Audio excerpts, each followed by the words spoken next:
we're going to talk about how to analyze complex numbers by hand, and then I'm going to talk to you all a bit about how to use your calculators properly. So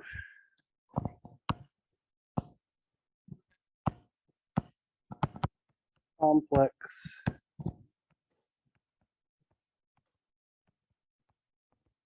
numbers. All right.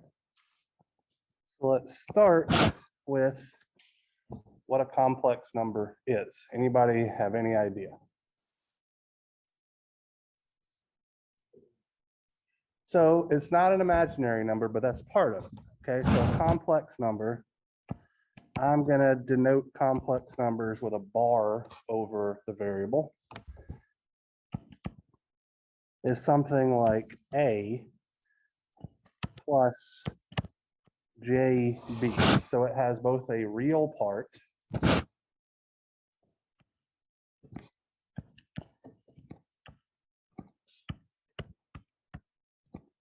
and an imaginary part. Now, some of you may be thinking quietly to yourselves, well, I could have sworn that the imaginary operator was I, square root of -1, okay?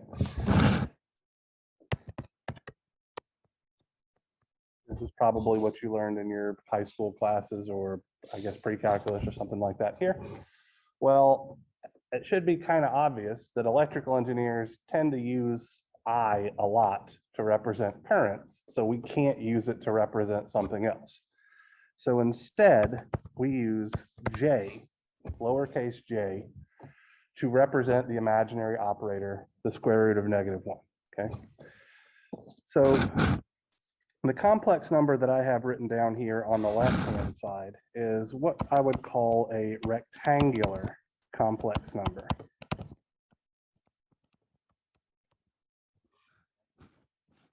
What I mean by that is that if I were to plot this number on the complex plane, which I'm going to attempt to do here in the middle if I don't accidentally erase my axes. For our complex plane, the horizontal axis is the real axis, and the vertical axis is the imaginary axis. Well, this is just a simple two-dimensional coordinate system, right? So if we went, let's call it A units in the real direction and B units in the imaginary direction, then we would have a complex number A that is simply A plus JB. So this is our rectangular coordinate system representation. Okay, I'm going to move. Oh gosh, what did I just do? I want to move this whole thing, not make it a different shape.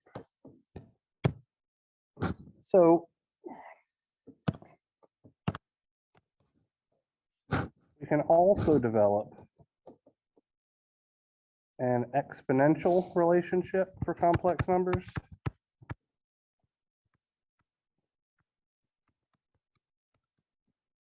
And a polar form representation for complex numbers. These two different representations, exponential and polar form, literally express the exact same information in a slightly different way, okay? So we can see that our complex number A forms an angle with the positive real axis. I'm going to call that angle theta A. And our complex number A has a length, which I am just going to call the magnitude. Our exponential form of our complex number, whether it be A is equal to magnitude of A, e to the j, which is literally identical to our polar form representation. That is just the magnitude of A angle operator. So the polar form representation is simply a shorthand notation for the exponential form, okay? Now, your calculators can deal with rectangular complex numbers, and they can deal with polar form complex numbers. But if you try to type in an exponential form complex number, it's going to give you an error. So anytime you're dealing with an exponential representation of a complex number, and you want to manipulate it in your calculator, just use the polar form equivalent, which just carries the magnitude information and the angle information. The e to the j bit doesn't matter. It'll actually just confuse your calculator. So we have these two different representations of complex numbers. Now we need to figure out how to go back and forth between the two, okay? So let's start by converting from rectangular to exponential or polar. How do we think we might be able to get the magnitude of our complex number A?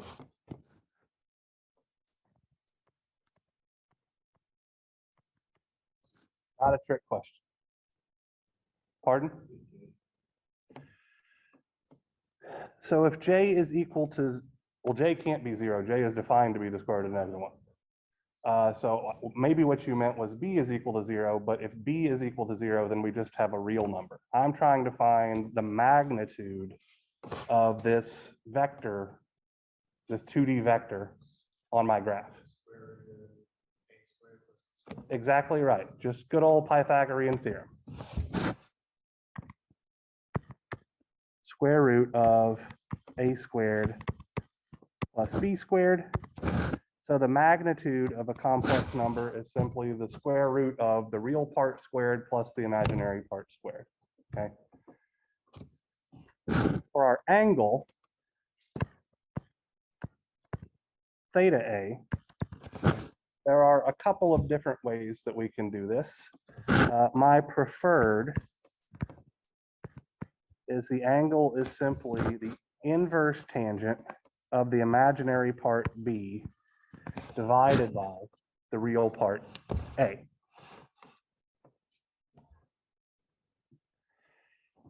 So that's how we convert from rectangular to either polar or exponential form. Now let's talk about how we go the other way around. I'm assuming at this point that you guys have all had your vector calculus class. I don't even actually know if you need really vector calculus to do this, but it should be fairly obvious that lowercase a, the real part of our complex number A, is just the projection of A onto the horizontal axis. So how do you do that projection? So lowercase a is going to be equal to A cosine theta A, because that's how we project that number, or project that vector onto the x-axis, and then B is going to be A, or magnitude of A sine theta A, because that's how we do a projection onto the y-axis. So we now have enough information to go back and forth between the two things, okay? Now, I am about to give you an example problem here that is really intended to demonstrate the limitations of doing this by hand haphazardly, okay? So let's say that I have a complex number x is equal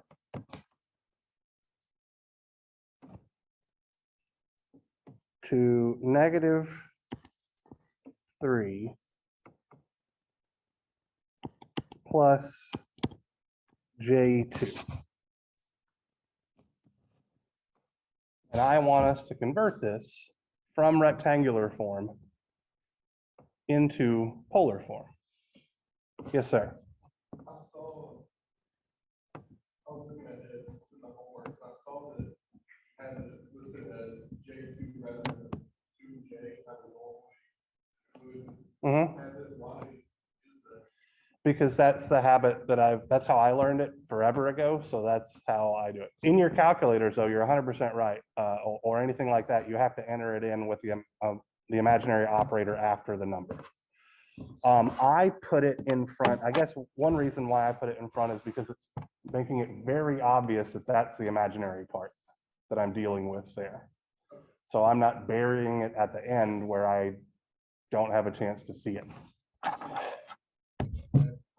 Yeah, so everything that doesn't have a J in front of it is real, and everything that does have a J in front of it is imaginary.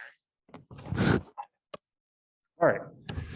So if I wanted to convert this into polar form complex number, the magnitude bit is fairly straightforward, right? The magnitude of X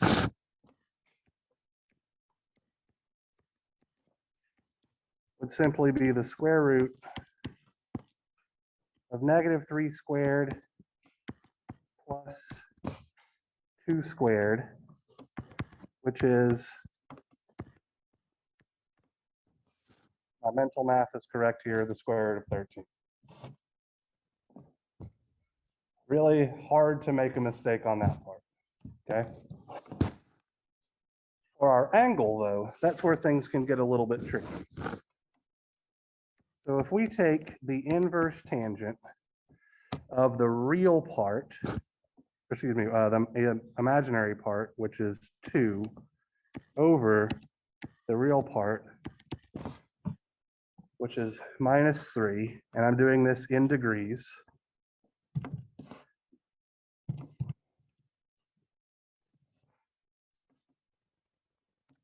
I get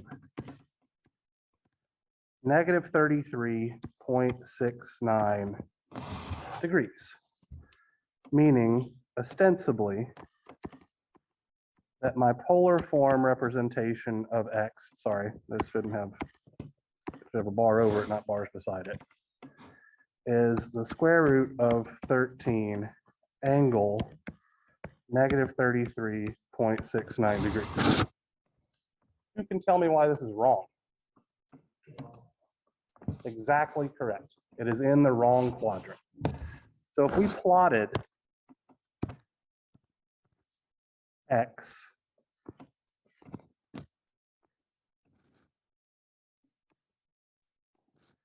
and we go, so here's our real axis, here's our imaginary axis. If we go -3 units in the horizontal direction and +2 units in the Y direction,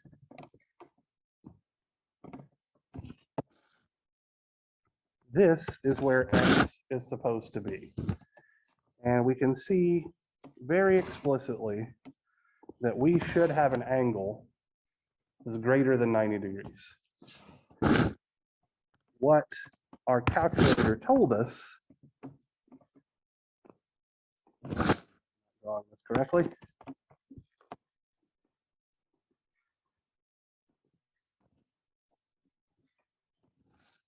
was this guy.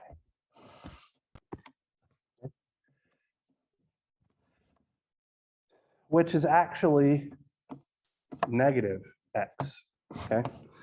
So the problem here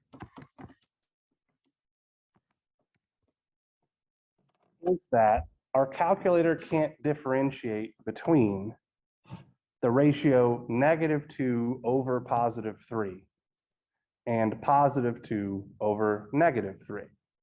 So anytime we get, we have a rectangular form complex number that is in quadrant 2 or quadrant 3, our calculator is erroneously going to tell us that it lies in either quadrant 1 or quadrant 4, because the angles that can be returned by the inverse tangent function will always be between plus and minus 90 degrees, okay? So this is a problem when we're doing it by hand. What I would like for you guys to do, if you've got a TI 36, type in open parentheses -3 plus 2i, where you get I from hitting the pi button 3 times. Then hit second pi, which will bring up your complex menu, and then scroll down to option 4. That converts a number into a polar form complex number. And you'll find that we get 3.605, which is the square root of 13, angle positive 146.309 degrees, which is actually the correct angle that we're looking for, okay? So if you use the complex functions on your calculator, it can do that math. But if you do it by hand, by doing the inverse tangent operation, it'll mess you up. Now, I realize not everybody in here has a TI 36. Lindsay, you're the only person I know that uses an HP. You've got to figure it out yourself. I'm very, very sorry. Okay, great. For those of you who have a Casio, how to do that depends on which model you have. So the first thing that you need to do with a Casio calculator is to put it in complex mode. Let me see if I brought one of my Casios with me. And does not look like I did. It'll be okay. Yeah, let me borrow it. So to put your calculator in complex mode, you press the menu button and then 2. That's complex mode.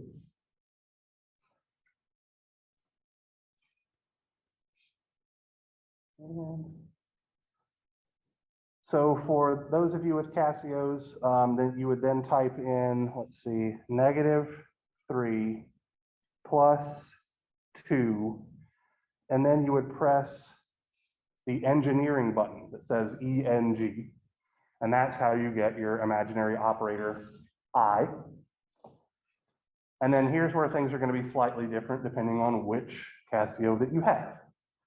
If you bought the 991, like I suggested that you do at the beginning of the class, you press the option button and then scroll down 1 page and then press the 1 button to be able to convert from rectangular to polar form. And then we get square root of 13, angle 146.309, blah, blah, blah. If you have a Casio FX 115, after you type in the -3 plus 2i, then you need to hit Shift 2 to bring up your complex option window, and then scroll down. I think it might be, actually, I'm not sure if you have to scroll down, but I think it might be option 3 or 4 will give you something that looks like arrow R angle theta. And that's what converts from rectangular to polar. Thank you.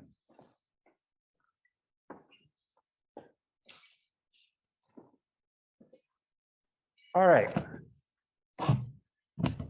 That's the only real pitfall that I can think of that'll show up doing things by hand versus doing things using your calculator. If you do it by hand, you really need to pay attention into what quadrant your complex number is supposed to be lying in. All right. So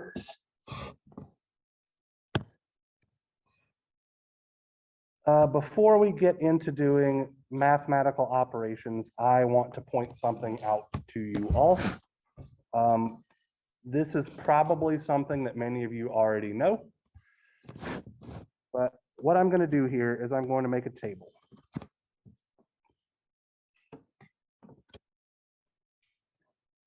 And we're going to talk about the different powers of our imaginary operator J. Okay. So we're going to start with J to the first power, which is defined to be the square root of -1.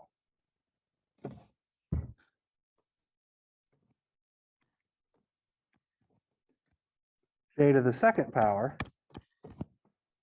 is simply the square root of -1 squared, which is -1. J to the third power is simply J to the first power times J to the second power, or -J. And then J to the fourth power is J to the second power times J to the second power,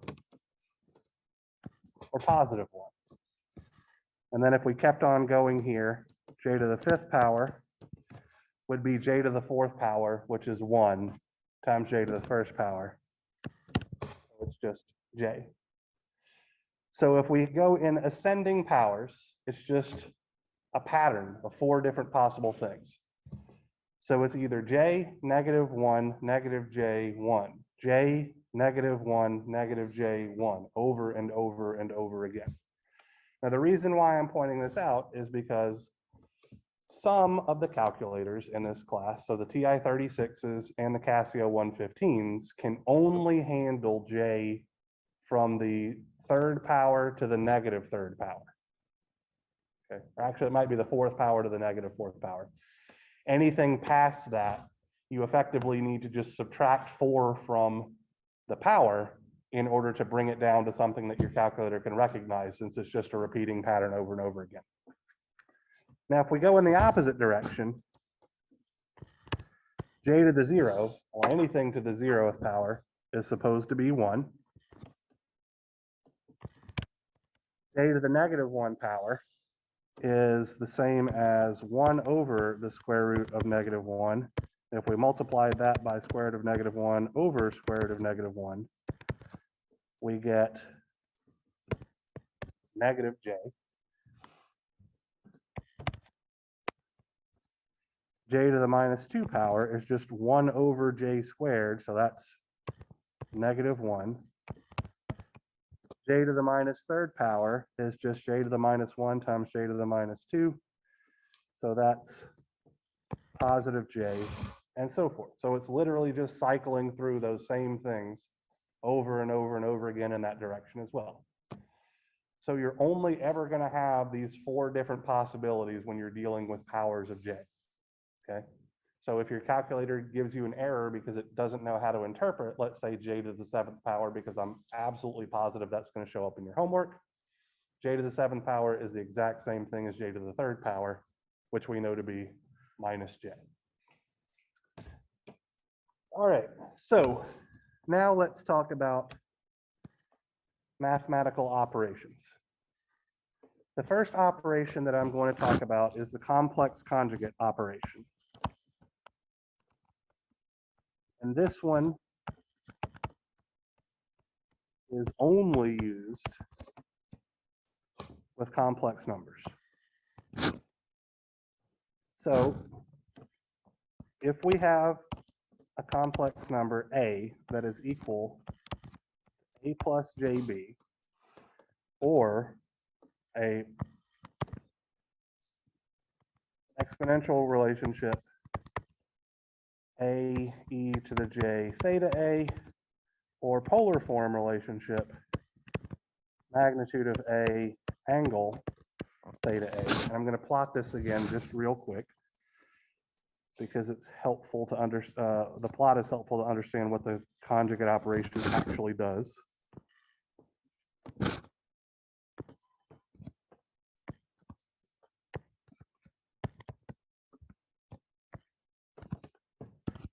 So if we plotted complex number A,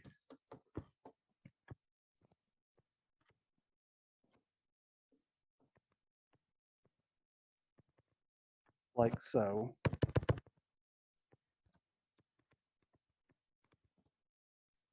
complex conjugate of A, which is denoted by an asterisk next to the complex number. What that means is that we change the sign on the imaginary part only. So this would look like A minus JB.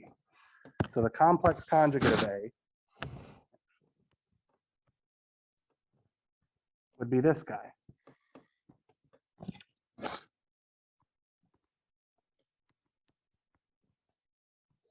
We've still gone out A units in the real direction, but now we've gone down B units in the imaginary direction as opposed to going up. So we literally just change the sign on the imaginary portion of the number to get the complex conjugate. What does this changing the sign on the imaginary portion do to our angle? We'll look at it. It's now just the negative angle, right? So the complex conjugate of A in exponential form is simply the magnitude of A e to the negative j theta A, or in polar form, it's the magnitude of A angle negative theta A. We're not going to use this complex conjugate operation for a while, but then we're going to use it a lot. So I just want to make that very, very clear, okay? We're going to use it in some definitions and things like that as well. All right, so that's our complex conjugate operation. So now I want to talk about addition.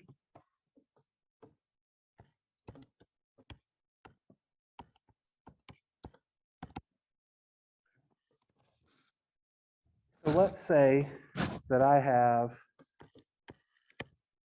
a complex number A is equal to lowercase a plus JB, and a complex number B. All right, I keep putting magnitudes on here that I don't need. I apologize for that. I don't know why my brain keeps telling me to do it over and over again. Is C plus JB. If we want to add these two numbers together, A plus B is going to look like A plus JB plus C plus JD, and we can just add the different parts together. So that's going to look like A plus C plus J B plus D. So we treat addition just like we were adding up to vectors, right? So if we had a vector that was 3 in the x direction and 2 in the y direction, and we added to that a vector that was 7 in the x direction and 1 in the y direction, we would just add the x components together and add the y components together to get the resultant. That is exactly what we're doing here, okay? For subtraction, it's very similar because you're just adding a negative vector. Subtract, I can't spell subtraction to save my life apparently. Subtraction. Okay. So if we have those same complex numbers, A is equal to A plus JB, and B is equal to C plus JD, A minus B is going to look like A plus JB minus C plus JD, which will be A minus C plus J C minus D.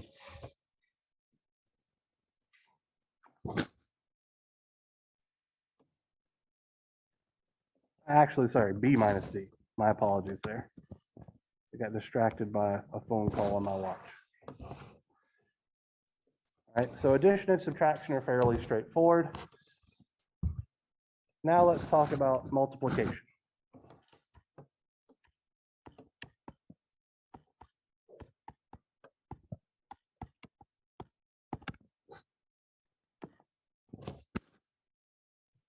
Okay, so we're going to use these two same generic complex numbers.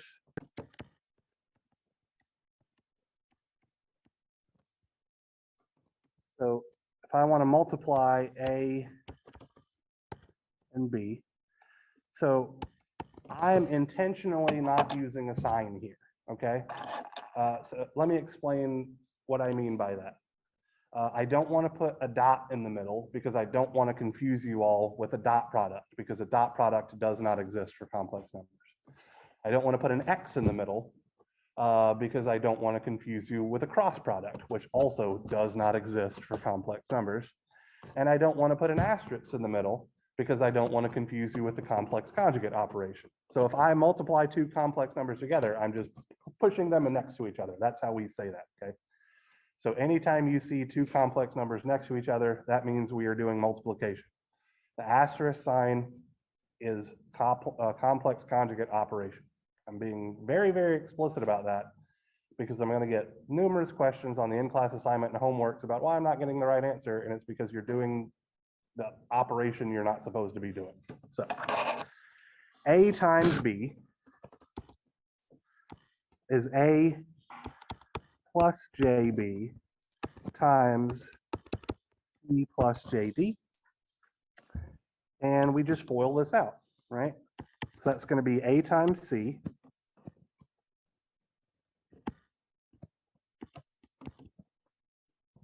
plus JAD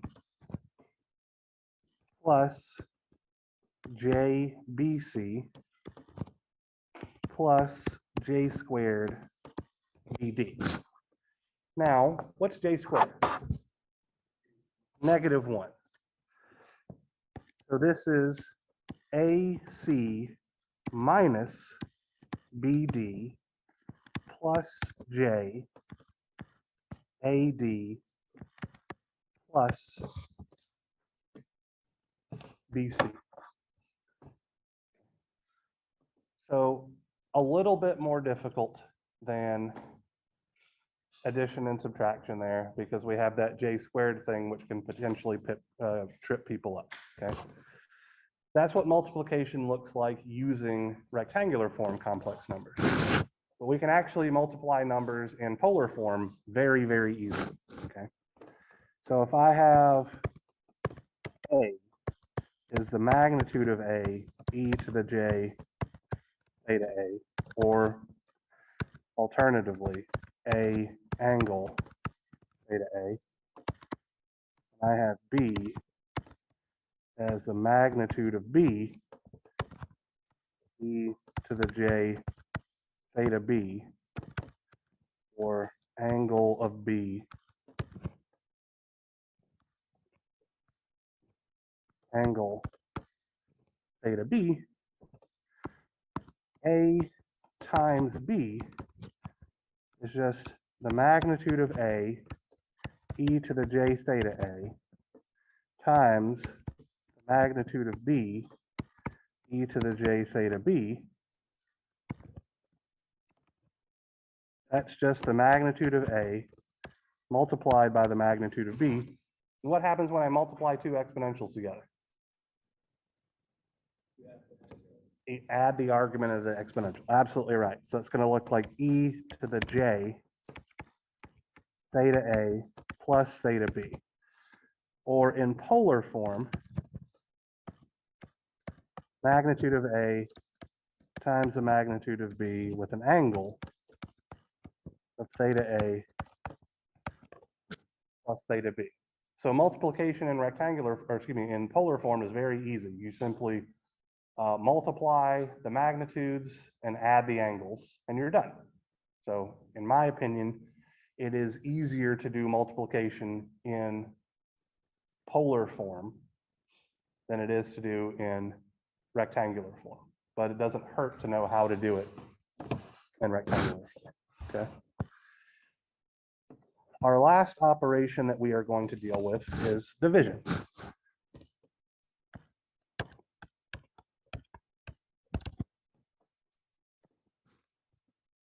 And this one can be a bit of a doozy in rectangular form, but it's still useful to understand how it works.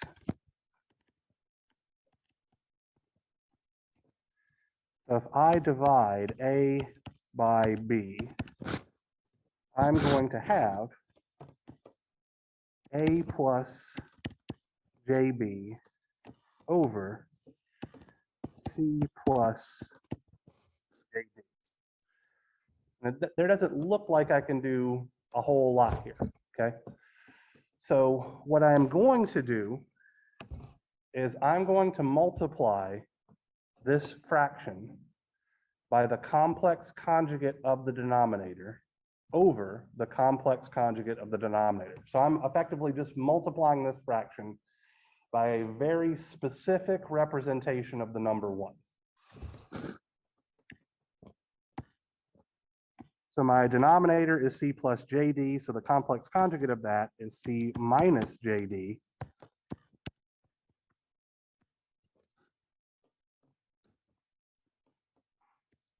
And I'm just going to FOIL things out here real quick. So we're going to have A times C minus J, A times D, plus J, B times C, minus, what the heck happened there? J squared, B times D,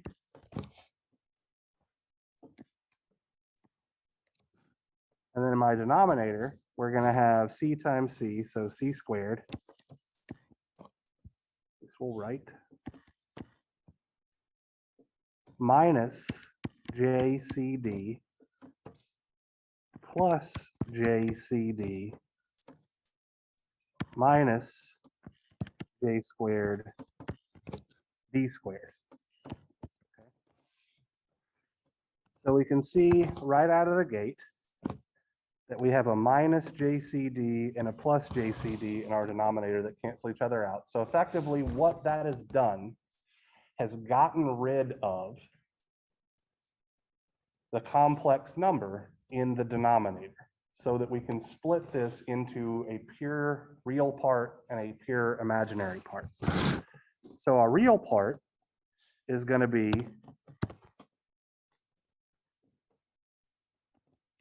AC, and then we have a minus J squared, so minus -1, so which is plus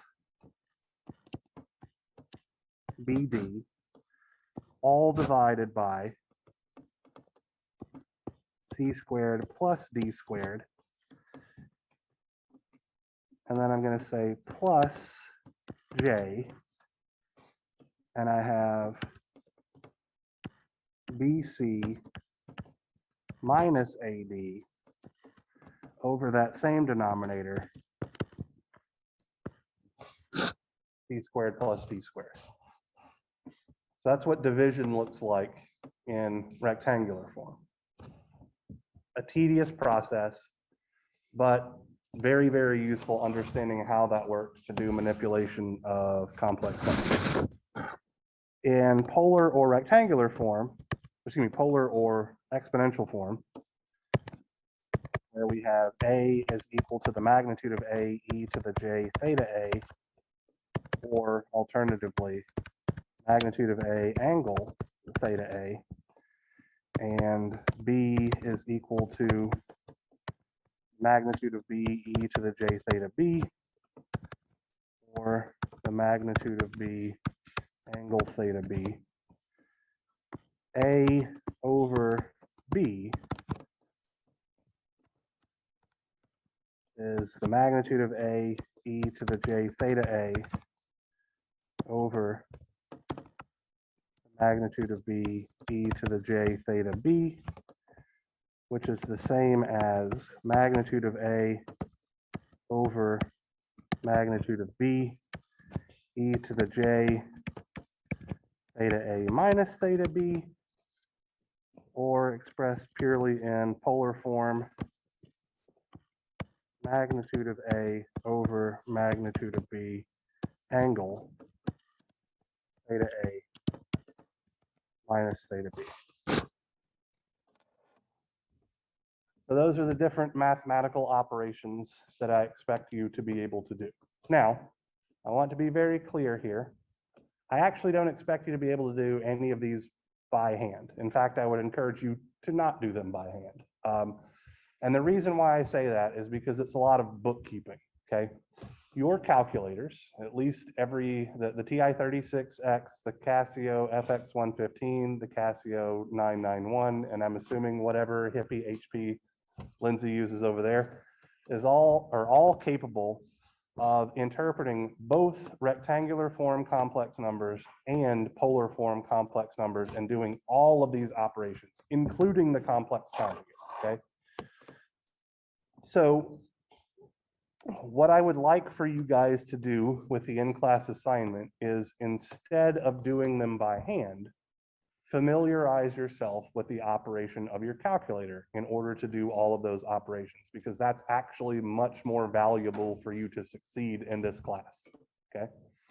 So take the next hour and 5 minutes or whatever, I don't think it'll take you that long, to work on the ICA using the calculator specifically. I'm not expecting a whole heck of a lot of work here, because I'm really asking you to do this with the intent of learning how to use your calculators to do these operations, okay?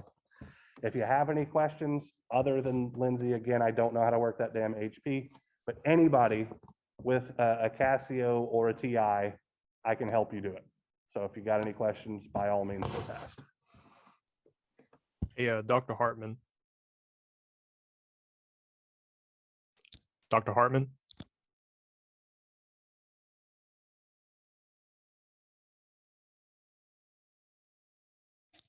Dr. Hartman, if you can hear me, I can't hear you.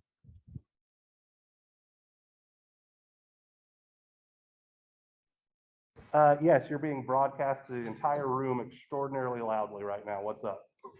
Oh, I was gonna ask you, which calculator do you prefer, or do you personally prefer to do the complex calculations on, the TI-36X or the FX991?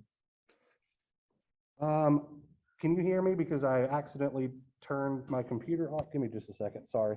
Oh, yes, sir, I can. Okay, so apparently Zoom is still running even though it wasn't logged in. Okay.